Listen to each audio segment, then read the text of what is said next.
ലോക്സഭാ തെരഞ്ഞെടുപ്പ് വിലയിരുത്താനായി കെ.പി.സി.സി നേതൃയോഗം തിരുവനന്തപുരത്ത് തുടങ്ങി. യോഗത്തിൽ കെ സുധാകരന് വീണ്ടും കെ.പി.സി.സി അധ്യക്ഷന്റെ ചുമതല കൈമാറിയേക്കും. സലിം മാലിക് തിരുവനന്തപുരത്ത് നിന്ന് കൂടുതൽ വിവരങ്ങളുമായി ചേരുന്നു. സലിം, എപ്പോഴാണ് യോഗം തുടങ്ങിയത്? ആരൊക്കെയാണ് പങ്കെടുക്കുന്നത്?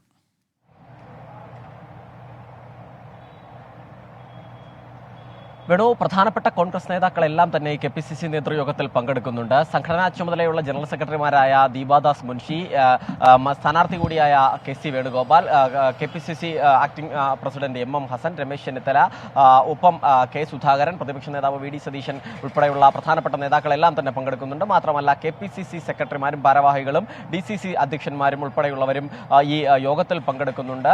സ്ഥാനാർത്ഥികളിൽ ഹൈബി ഈഡനും ഡീൻ കുര്യാക്കോസും ഒഴികെയുള്ള മുഴുവൻ സ്ഥാനാർത്ഥികളും കോൺഗ്രസിന്റെ സ്ഥാനാർത്ഥികളും ഇപ്പോൾ ഇവിടെ എത്തിയിട്ടുണ്ട്. തെരഞ്ഞെടുപ്പ് അവലോകനമാണ് ഇതിലെ പ്രധാനപ്പെട്ട അജണ്ട.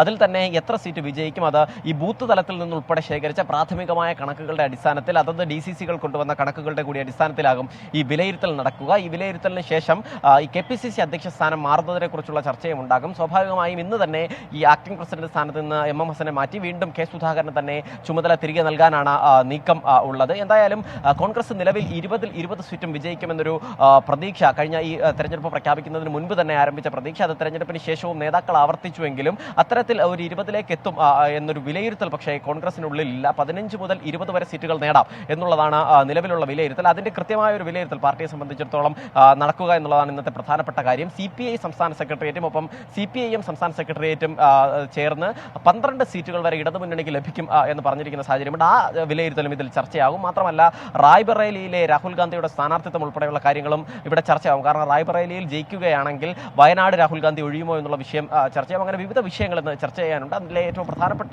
കാര്യമാണ് ഈ തെരഞ്ഞെടുപ്പിൽ എത്ര സീറ്റുകൾ വിജയിക്കുമെന്നതുൾപ്പെടെ, ഏത് സീറ്റുകളിലൊക്കെയാണ് കടുത്ത മത്സരം നടക്കുന്നത് എന്നതുൾപ്പെടെയുള്ള കാര്യങ്ങളിലെ വിലയിരുത്തൽ.